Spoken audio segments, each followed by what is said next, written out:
Meus queridos e amados irmãos, a paz do Senhor Jesus Cristo a todos vocês. Fernando Aquino aqui mais uma vez para o nosso Me Edificando à Luz da Bíblia. Aí mais uma lição que estaremos vendo hoje, a lição da editora CPAD, né, Lições Bíblicas, a lição 12. O título é A Sutileza da Espiritualidade Holística. E veremos que nosso texto áureo encontra-se lá em João 14, verso 6, e diz: Disse-lhe Jesus, eu sou o caminho e a verdade e a vida. Ninguém vem ao Pai senão por mim. Temos também nossa verdade prática que nos diz: qualquer tipo de espiritualidade que não seja centralizada em Cristo deve ser considerada falsa e, portanto, rejeitada. A nossa leitura bíblica em classe encontra-se em João 14, dos versos 4 ao 6. E, por fim, a nossa introdução que nos diz aí: nessa lição, veremos que uma nova forma de espiritualidade, um holismo, passou a ganhar espaço na sociedade. Fundamentada em princípios extraídos das religiões orientais, essa nova forma de religiosidade tem conseguido a adesão de proeminentes líderes mundiais. E está também flertando com muitos segmentos do cristianismo. Muitos cristãos têm se deixado seduzir pelo seu discurso globalista e pluralista e, sobretudo, espiritualista. Contudo, esquecem que o centro do cristianismo, a cruz de Cristo, é negado. Então, meus irmãos, mais uma lição aí. E já vou aqui hoje sobre essa questão da espiritualidade holística, logo o holismo. E o holismo, na verdade, é aquilo que nós chamamos de a visão do todo, ou seja, onde nós não olhamos a questão dividida ou fragmentada, mas nós passamos a olhar como um todo, unimos aquilo e fazemos uma visão, uma espécie global, uma visão geral de tudo. E como o assunto aqui é a espiritualidade, é aquela visão onde se crê que todos os caminhos, logo todas as religiões, levam a Deus, conduzem a Deus, tá? Todas estão certas, não há ou não existe uma religião especificamente correta, um só caminho, como dizem, né? Contrariando aquilo que Cristo disse: eu sou o caminho, a verdade e a vida, e ninguém, já vimos aqui, vem ao Pai senão por mim. Jesus disse isso. Então, isto é, ou esta é a espiritualidade holística, tá? Não quer dizer que haja uma religião só que traga em si essa visão. Não, cada religião defende a sua visão, mas a junção, a união dessas religiões, o ponto central dessas religiões é o fato, por isso é que chamamos essas religiões, algumas até ligadas ao panteísmo, dando a visão de que tudo está ligado a Deus, tudo é Deus, logo a natureza, a criação, no modo geral, os seres humanos, no modo geral, apontam, estão ligados, ou até vêm até mesmo ser Deus em determinadas religiões, das quais nós vemos aí. Então, para começar, o que a gente estará vendo aqui é como entender, como aplicar, como interpretar essas questões dentro da nossa lição. E de cara a gente já tem aí o primeiro tópico, que chama-se o fenômeno religioso. Vamos ver esse processo, entender e conhecer um pouco mais a esse respeito. Então, o primeiro subtópico tem por título aí a busca do sagrado. Leiamos. Jesus sabia das necessidades mais profundas do ser humano e, por isso, disse ser ele o caminho que leva o homem até Deus. Jesus disse: ninguém vem ao Pai senão por mim. João 14,6. A busca do sagrado é, portanto, uma necessidade humana, né? O fenômeno religioso está presente na raça humana como um todo. Então, para esse subtópico, o assunto aqui, o tema aqui, a visão aqui, atrelada, é claro, ao título do mesmo, a busca do sagrado, é aquele entendimento que nós devemos ter de que desde que o homem caiu, desde a queda do homem, o homem tem buscado, de diversas formas, criado meios, analisado e buscado meios para se aproximar de Deus. Tá? A questão é que quem está agora, ou seja, o homem tentando, buscando essa proximidade, logo essa aproximação, tem em si a sua natureza agora diferente da natureza anterior.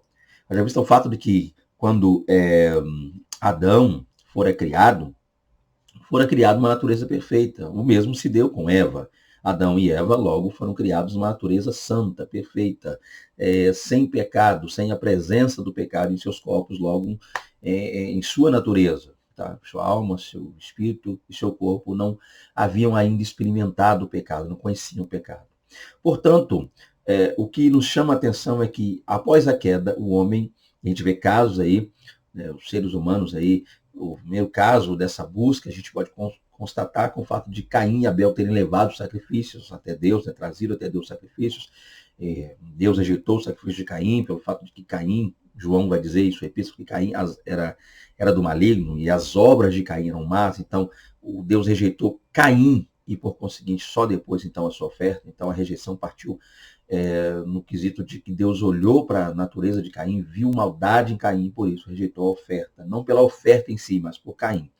O processo é entender o seguinte, gente, falando aqui num ponto mais claro, é o fato de que o homem tem buscado, por meios que ele julga necessário ou eficazes, buscar a presença de Deus, tentado aproximar-se de Deus.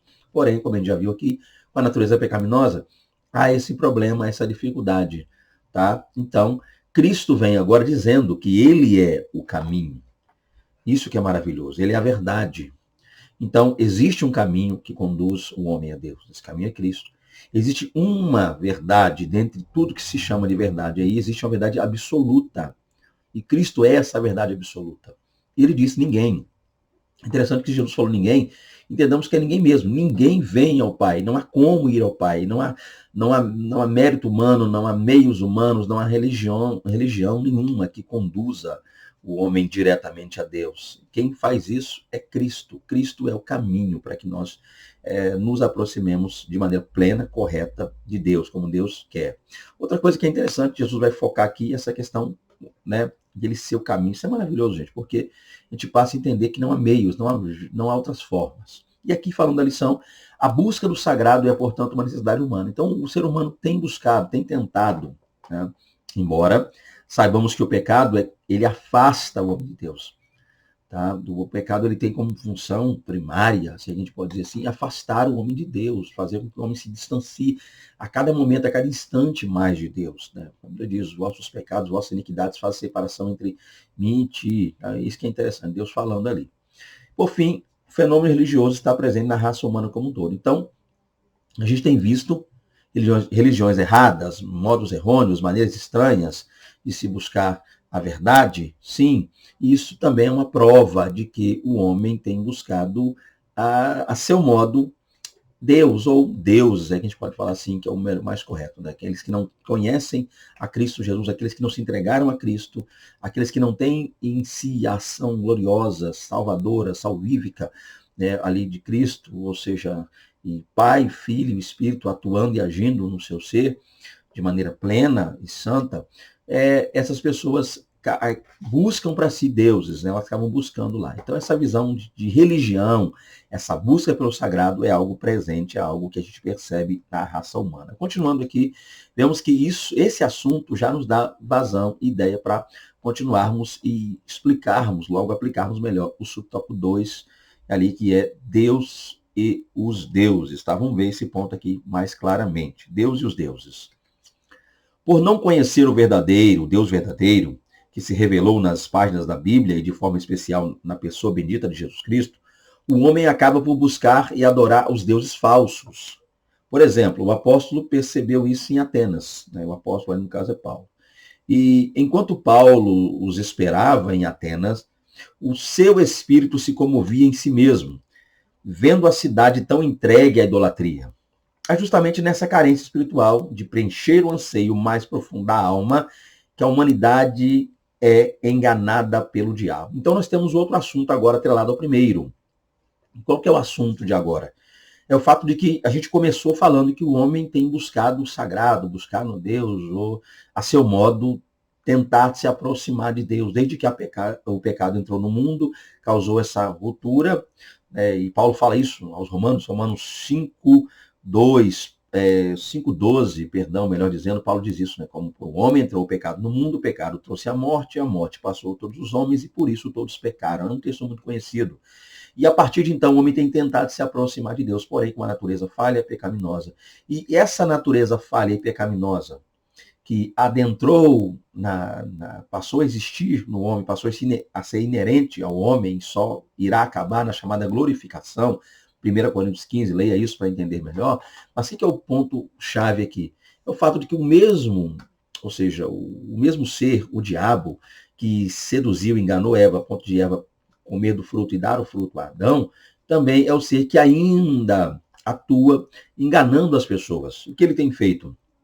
Ele tem feito as pessoas buscarem, no anseio de buscar a Deus, eles têm feito as pessoas buscarem a ele mesmo. Demônios, o próprio diabo. As pessoas têm criado para si deuses no afã e pensando lá que estão buscando o Deus verdadeiro. Então há uma diferença muito clara, muito ampla. Só existe um Deus que subsiste em 3 pessoas, Pai, Filho e Espírito Santo.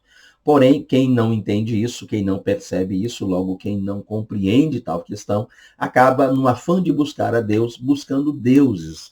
Porém, é necessário entender essa diferença muito claramente. E um exemplo citado aqui pelo comentarista da lição é o exemplo em que Paulo estava lá, né? Deixa eu ampliar a tela até para que eu possa ver melhor aqui. Paulo, então, enquanto Paulo os esperava, né, lá em Atenas, Paulo estava na cidade de Atenas, esperando Timóteo e Tito, acreditamos nós. Paulo os esperava que eles pudessem vir para trazer relatório. Paulo estava na Tessalônica, e é interessante porque ali a gente percebe o quê?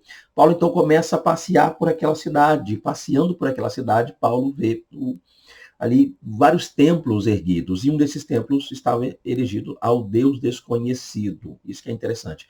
Não estou dizendo com isso, gente, e eu vejo pessoas pregarem assim, ensinarem assim, e eu classificarei como um erro crasso. Tem pessoas que se fazem valer disso para dizer o seguinte, que esse povo de Atenas estava adorando o Deus de Israel, logo Pai, Filho e Espírito, estava adorando a Cristo, adorando só, então por isso que eles chamam ele de Deus desconhecido. Não, não é isso.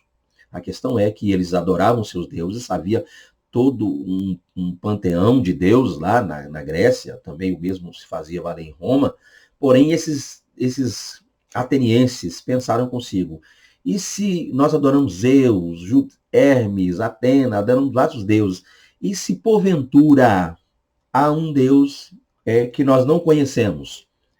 O pensamento era esse.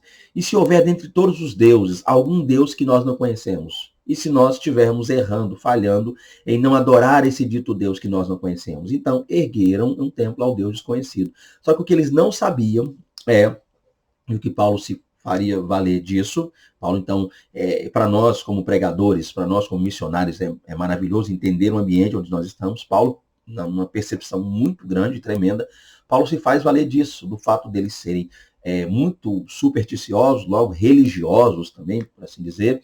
Mas Paulo fala, esse Deus desconhecido que vocês não conhecem é o Deus que eu adoro. E Paulo começa a explicar o processo. Essa é a visão, para ganhar tempo aqui e não ser muito evasivo e extenso no vídeo. Então Paulo explica para eles a partir daí. Isso que é interessante. Então Paulo mostrou-lhes que só há um Deus.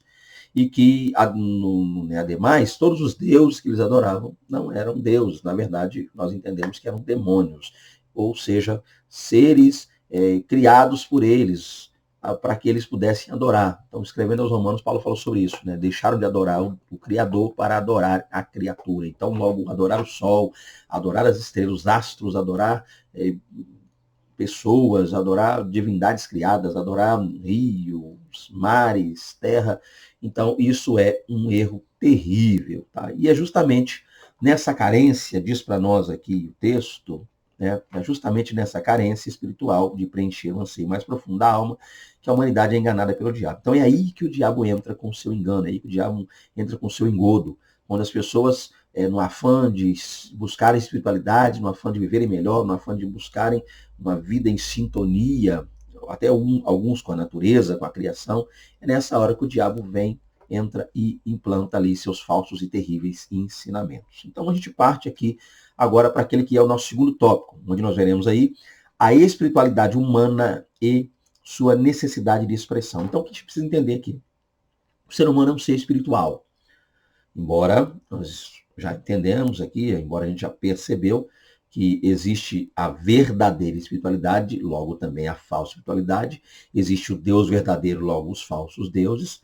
O ser humano tem buscado e o diabo tem feito ali, criado seus ardis a ponto de cegar, e a Bíblia diz, o príncipe desse século cegou o entendimento dos incautos. Isso que é interessante. O que é o ponto claro a se entender aqui? O Deus desse século cegou o entendimento dos incautos. O que nós precisamos ficar atentos quanto a isso? É o fato de que essas pessoas, ou essa espiritualidade dita por elas, vivida por elas, tem buscado o quê? Se expressar. Então, o que a gente está vendo aqui é a maneira como essa espiritualidade, algo que está dentro dessas pessoas, é externada. É isso que a gente vai estar vendo aqui, professor da EBD aí. Você estará agora trabalhando na visão de externar esta espiritualidade, que a princípio só está no coração de quem, ou na mente de quem assim pensa. Agora, como é que eles externam? Como é que eles põem para fora isso? É o que a gente está vendo. Então, há essa necessidade dessa expressão, dessa externação acontecer. Vejamos então. Aí a gente passa para o antigo paganismo. Como é que isso vem se dando com o passar dos anos? A adoração falsa está presente na antiga religião cananeia, que adorava Baal e Azera como deuses principais. Então nós já temos aqui. Ó. Há muito tempo já a gente vê os falsos, os deuses, por assim dizer, sendo criados, né? Os ídolos, os falsos deuses ali sendo criados. Tá? E a gente vê exemplos bíblicos disso. Um dos exemplos está ali, né? Um casal muito adorado lá naquele período, que eram ali Baal e Azera. Dentro dessa mitologia cananita, né, dessa visão, era um casal onde Baal era o esposo e Azera a esposa de Baal, na mitologia. Né? Baal, Baal, vem de Baal, na qual seria meu senhor, seria a visão que se dá aí para Baal. Então, nós já vemos já isso presente aí mais uma vez na Bíblia. Continuando, no Antigo Egito, com seus muitos deuses, também a gente vê menções não só bíblicas, como também históricas, de que o Egito também fez para si inúmeros, né, diversos deuses, Amon-Ra, Osíris, Anubis e outros deuses mais, continuando. E na Babilônia, que adorava Merodach, ou também, como era conhecido, Marduk. A lista é extensa. Contudo, convém dizer que muda os nomes, a forma e a maneira como as entidades são adoradas, porém, em essência, a espiritualidade pagã continua a mesma, ou seja, culto e adoração aos deuses falsos. Então é isso que a gente está vendo aqui. Então, essa questão de como é que eles externavam isso. Então, o que a gente percebe é que a espiritualidade há muito tempo, ela vem sendo externada, mas de formas diferentes. Então, criaram para si diversos deuses. Os cananitas e povos antigos, até anterior ali, a essa expressão, essa forma de falar cananita, criaram para si um deus chamado Baal, um deus da fertilidade, da chuva. Criaram também uma deusa chamada Zera, tá? Na qual seria a esposa desse pseudo-deus Baal, dentro da mitologia cananita. Vemos também o Egito com seus inúmeros deuses, deus Ator e diversos outros deuses mais. Um deus para cada situação, logo um deus para cada, eu diria, parte, um deus, cada um atuando num local, em uma situação específica, um deus para a morte, um deus do rio, um deus do sol, um deus da lua, essas questões mais, aí, deus de animais específicos, de conjunto de animais. O Egito tinha isso. Merodach ou Marduk também, deus lá da mitologia babilônica, nos caldeus, tinha essa visão. A questão é o seguinte, o que a gente está estudando aqui, entendendo, é que o antigo paganismo tinha sua maneira, sua forma de externar, logo de expressar ali a sua espiritualidade, adorando aí a seus diversos deuses. Mas o que a gente percebe é que, embora tudo isso tenha sido feito, a fórmula, ou seja, acaba sendo aí a maneira como eles faziam, era sempre a mesma. Ou seja, qual que era o processo aí? Nomes diferentes, cada deus tinha seu nome, a gente citou alguns nomes aqui, para ser específicos. Fique à vontade, professor, para citar os deuses que você, ou pelo menos os ídolos que eram usados, que você achar melhor julgar, ou talvez que você esteja mais familiarizado para fazer. E os nomes mudavam, eram muitos. A maneira, cada um deus desse era adorado de uma certa forma, de uma maneira específica de adorar. Mas, em essência, na verdade, era a mesma coisa, ou seja, culto, era um culto, todos esses deuses eram cultuados, eram adorados, mas, na verdade, o quê? Todos eles falsos, todos eles criados pelo ser humano. Então, esse aí é um dos pontos, né, chaves da chamada espiritualidade holística, é criar para si adorações, criar para si métodos, cultos, liturgias, criar para si deuses e, com isso, acabar se afastando do único e verdadeiro Deus, que é o nosso Deus, subsistindo em 3 pessoas, a saber, Pai, Filho e Espírito Santo. Continuando, então, nós vamos para o segundo tópico aí, o subtópico, melhor dizendo, o misticismo oriental. Vamos dar uma passeada aí pelo misticismo oriental, entendendo alguns pontos. Nas 2 últimas décadas, o Ocidente tem sido invadido pela espiritualidade holística. Então, a gente vê a presença dela chegando muito forte aqui no Ocidente. O holismo está na moeda, ou desculpa, o holismo está na moda, perdão, gente. O holismo está na moda e faz parte do culto da elite cultural. Está nas universidades, nos cinemas, com filmes de sucesso, nos livros de autoajuda, que inclusive foram best-sellers, e até mesmo nos currículos escolares. É uma mistura de crenças orientais do hinduísmo, budismo e taoísmo. Tudo numa panela só. É a operação do erro querendo enganar os incautos. Não há dúvidas que são ensinos de demônios. Vamos lá. Então, o que a gente precisa parar para entender a princípio? Nós somos e ocidentais, logo estamos aqui no Ocidente. E uma das coisas que é muito comum no Ocidente é abarcar, abraçar, flertar com religiões e estilos de vida ligados ao Oriente, pelo fato de que o mundo ter tido início no Oriente. O mundo teve seu início, como conhecemos, no Oriente.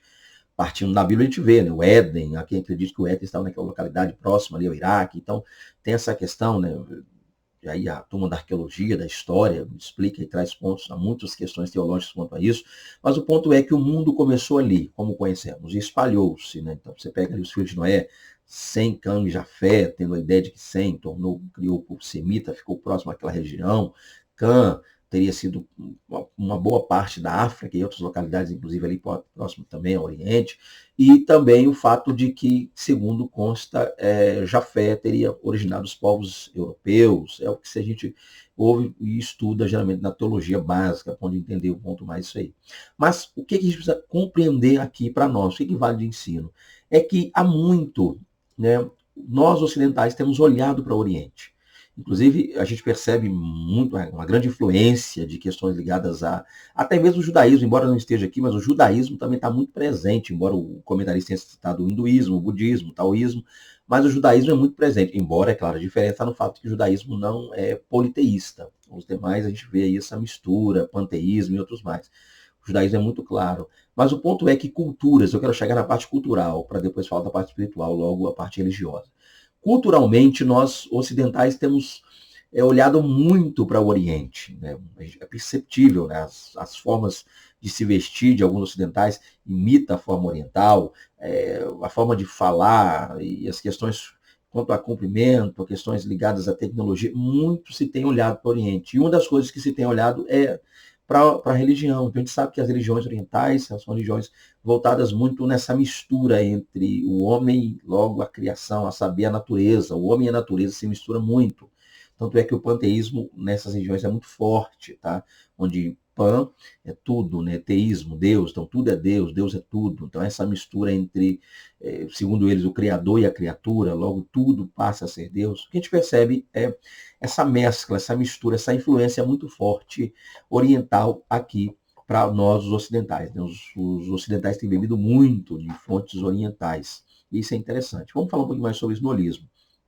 Então, isso fez com que o holismo virasse uma moda, principalmente entre a elite, né? Aqueles que se consideram, até são por muitos considerados acima, tal, a elite aí. Então, a gente percebe com isso, é claro, que as universidades, ou seja, a maneira, os ensinos que são trazidos, cinema, no que tange filme, há muitos filmes que trazem essas religiões, né? Acabam inserindo essas religiões de maneira bem sutil aí na mente, na visão de muitos. Outra coisa também, né, um filme de sucesso a gente vê aí, como eu já disse, cinema. Livros de autoajuda baseados em visões de monges, visões de pessoas orientais, mestres orientais, né, provérbios orientais, tem sido à medida, inclusive muitos são, inúmeros são os pregadores de cunho cristão que têm feito aí uso de muitos provérbios orientais para poder aplicar nas suas mensagens. A gente percebe isso aí nos currículos escolares, ou seja, a gente percebe também, né, muitas são as religiões que são ensinadas em escolas, né, aprende a meditar, essa questão para poder yoga, meditação, todo esse processo está sendo inserido. A questão é que existe realmente uma mistura de crença aí. Só que acaba colocando, ainda que haja essa diversidade de crenças e religiões, acaba indo tudo para uma panela só. Por quê? Porque acaba sendo a operação do erro. É o diabo se fazendo valer de meio sutis e até, eu diria, estiloso, sei que eu posso dizer assim, tá bem charmosos, a fim de, com isso, pegar ali os incautos, pegar aqueles que não estão buscando, não compreendem verdadeiramente a palavra. Então, acaba tudo sendo isso aí realmente, como diz a lição, ensino de demônio. Então, o misticismo oriental, toda essa questão mística voltada ao Oriente, tudo aquilo que não diz respeito a Cristo Jesus, a Deus, como conhecemos, tudo isso, na verdade, é engodo do diabo para enganar os incautos, ok? Continuando, então, nós temos aí o terceiro tópico, que é o fundamento da espiritualidade holística, como e onde ela está fundamentada. Gente, e eu pararia aqui, vou voltar alguns slides para poder falar um ponto aqui. Vamos lá. Você aí, professor de EBD, está de posse do EBD. Então, o que foi o ponto-chave aqui? Você começou falando sobre o fenômeno religioso, nisso aí você mostrou para os seus alunos o quanto é necessário, o quanto o homem tem buscado o sagrado. Nisso também, aí você partiu para a diferença clara que existe, deve existir na nossa mente, algo que deve estar sempre presente na nossa mente, a diferença entre o Deus verdadeiro e os deuses falsos, e como o diabo introduziu isso na mente das pessoas. Então, o diabo é o maior responsável por fazer as pessoas adorar os deuses falsos. Viu também aí, nesse ponto, que essa espiritualidade, nesse quesito, a espiritualidade humana, ela precisa se expressar, ela se expressa a meios dos quais ela se expressa. Vimos com isso, então, na antiguidade, o antigo paganismo, onde exemplos como mitologia cananita, mitologia egípcia, né, os deuses lá egípcios e também, é claro, babilônicos, no caso aqui, a gente viu como era feito esse processo, como isso veio passando com o tempo. Vimos também nessa questão o misticismo oriental, acabamos de ver isso agora, né, como o Oriente hoje tem influenciado muito e terrivelmente o Ocidente tem olhado muito para essa visão oriental, e agora nós veremos o terceiro tópico, onde nós falaremos sobre o fundamento da espiritualidade holística, aonde ela está embasada, onde ela está enraizada, logo onde ela está fundamentada. É isso aí que você, professor, vai falar, onde está a base, a raiz dessa espiritualidade. Dito pois isso, vamos lá então. Não há um Deus pessoal. Então, uma coisa que eles ensinam, que eles pregam, uma coisa que eles são muito enfáticos no fato de não haver um Deus pessoal. Vamos ver isso aqui? Grosso modo, a espiritualidade holística diz que tudo é Deus. Então, aí que a gente vê o panteísmo agindo aí. Tudo é Deus. Tudo no universo estaria interligado. Então, uma ligação entre tudo. Por isso a gente chama de holístico, né? Que é ver como um todo.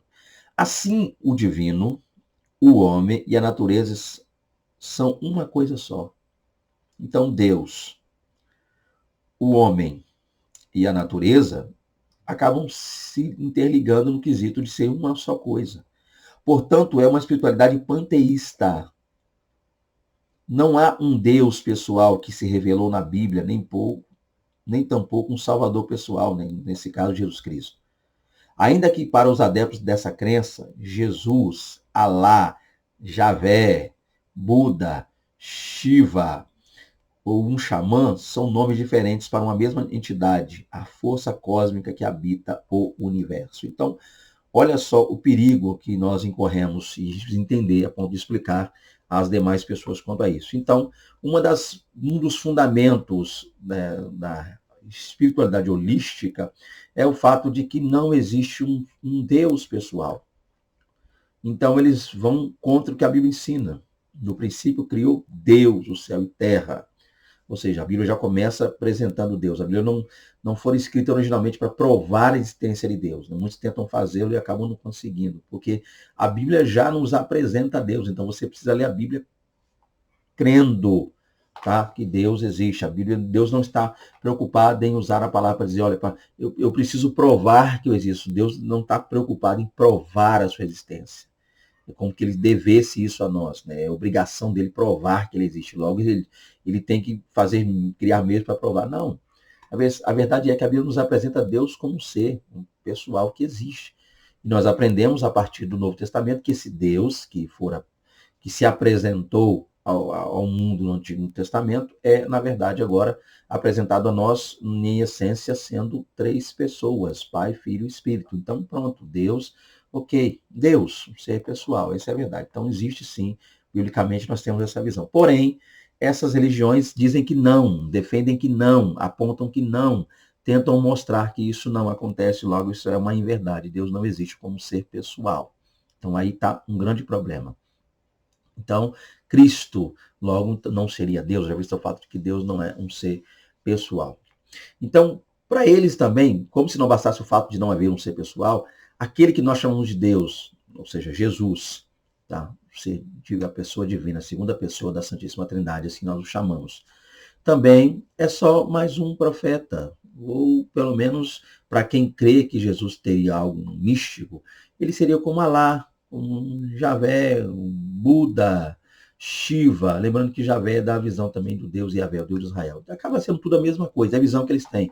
É tudo a mesma coisa, tudo uma força cósmica, entidades, né? Tudo entidades que habitam ali o universo. Olha que terrível, olha que perigo. Então, um dos fundamentos básicos, defenda isso aí e explique isso aí, tá? Defenda a visão de que eles estão errados aí, você, professor, que um dos fundamentos deles é o fato de que não há um Deus, não há um Deus pessoal. Continuando, não há uma verdade factual. Logo, se não há um Deus pessoal, logo então, o que Jesus teria dito de ser ele o caminho, a verdade e a vida, e ninguém ia ao Pai senão por ele, é mentira. Então, essa é a visão que eles querem passar. Não há uma verdade factual, uma verdade absoluta. Se não há um Deus pessoal, não há também uma verdade factual, ou seja, uma verdade absoluta. Não há uma verdade absoluta aqui. Em vez disso, existem verdades. Cada um tem a sua. Dessa forma, não há como alguém dizer que está certo ou errado. Assim, para essa nova religião, a verdade está em todas as religiões, pois todas são igualmente formas válidas de expressar a espiritualidade. Outro erro crasso aí, contido, inserido, incutido lá na espiritualidade holística, é o fato de que, como já vimos anteriormente, diz eles que não há um Deus pessoal, também não há, logo com isso, uma verdade absoluta. Se não há um Deus pessoal, não há uma verdade. É o que eles dizem. E então tudo que é ensinado e dito como religião está certo. Logo, cada uma dessas religiões, cada uma dessas religiões, desses ensinamentos, dessas crenças, contém lá dentro de si a sua própria verdade. Tá? Então todos estão certos, não há quem esteja errado. Todas as religiões, sim, estão certas, seria a visão que eles ensinam. Tá? Dessa forma, não há como dizer quem está certo ou errado. Então não dá para afirmar quem está errado. Então tudo que a Bíblia mostra numa questão apologética, a defesa da fé, quando a Bíblia mostra os erros dos idólatras, quando a Bíblia mostra os erros cometidos pelas falsas religiões, os falsos ensinamentos, segundo a visão holística, tudo isso está errado. Eu já visto o fato de que é só mais um ponto de vista. Então a Bíblia é só mais um ponto de vista. Cristo teve só mais um ponto de vista. O que é ensinado ali, tá? É só com isso, como eu já disse aqui 2 vezes, mais um ponto de vista, só um ponto de vista. Assim, para essa nova religião, a verdade está em todas as religiões. Todas estão certas, logo todas têm a verdade. E por isso, já que todas têm a verdade, todas têm o direito de expressar a sua espiritualidade. Olha o problema aí, tá? Então, aplique isso aí, professor. O fato de que eles dizem que não há um Deus pessoal, logo também não há uma verdade aí absoluta ou verdade factual. Continuando, então, nós temos aí o quarto e último tópico que diz a espiritualidade holística e a Bíblia. Agora vamos ver o seguinte, a gente vai passar a ver a partir daqui, né, como é que a Bíblia vê isso? Como é que a Bíblia nos faz compreender os erros dessa falsa espiritualidade que é holística? Vamos ver. A espiritualidade holística e a Bíblia, e eu começo dizendo o problema do pecado. Vamos lá. O holismo comete um erro crasso e fatal. Que erro é esse? Esquece o problema central do homem. Que é o problema central? O maior problema do homem? O pecado. É por intermédio do engano, do pecado e da cegueira espiritual promovida pelo diabo que cresce a cada dia mais, ou a cada dia, o fascínio pelas novas espiritualidades. Uma coisa que o holismo esquece. Por quê? O pecado. Porque para o holismo ninguém está errado. Não há erro, não há pecado, não há condenação. Para o holismo, e lembrando que quando eu falo holismo, repito, não existe uma religião chamada holismo. O holismo é como assim, como eu disse, é a maneira de ver a espiritualidade como um todo. Tá? Holismo para a espiritualidade é ver, é enxergar todas as formas juntas numa só de espiritualidade. É ver que tudo há um conjunto para se tornar uma visão espiritual. Então, nesse quesito aqui, qual é o problema, então, do panteísmo e outras religiões mais, hinduísmo, taoísmo, budismo e outras mais? É que não há erro, não há falha, não há pecado. O homem, logo, precisa só se reencontrar quanto à sua espiritualidade, no quesito a atingir por si só, dentro de elementos e questões feitas pelo homem, rituais e coisas mais, o homem vai encontrar a paz interior. O homem só precisa estar em paz consigo mesmo. Então não existe essa questão de que o homem está em pecado, logo esse pecado traz inimizade contra Deus. O amor ao mundo, né, traz inimizade. Não existe para eles. Então, eles negam o problema do pecado. Logo, o que irá acontecer com quem é adepto dessa religião após a morte? Para onde essa pessoa vai?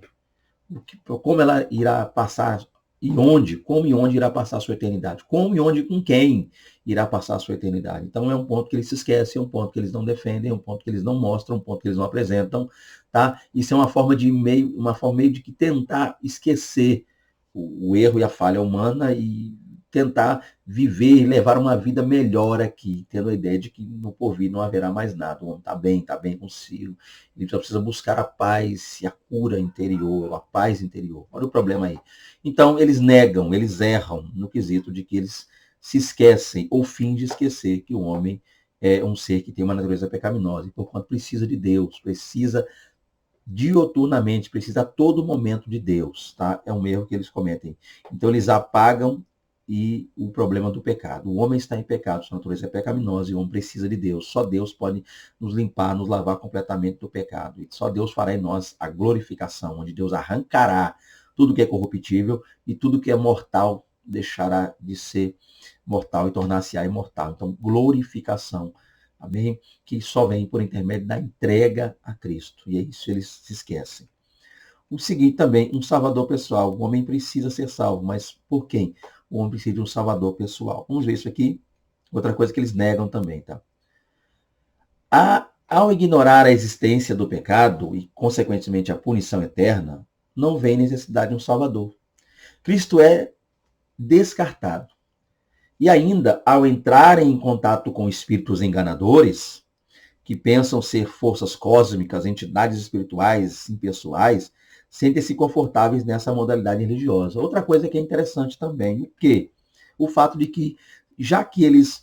Então é isso que a Bíblia mostra para ele. Então, o que a gente está fazendo aqui nesse tópico, professor, é analisar como a Bíblia nos mostra isso. A Bíblia apresenta a todo instante, desde o capítulo 3 de Gênesis para cá, a queda no homem, a Bíblia tem falado da necessidade plena e total do homem se achegar a Deus.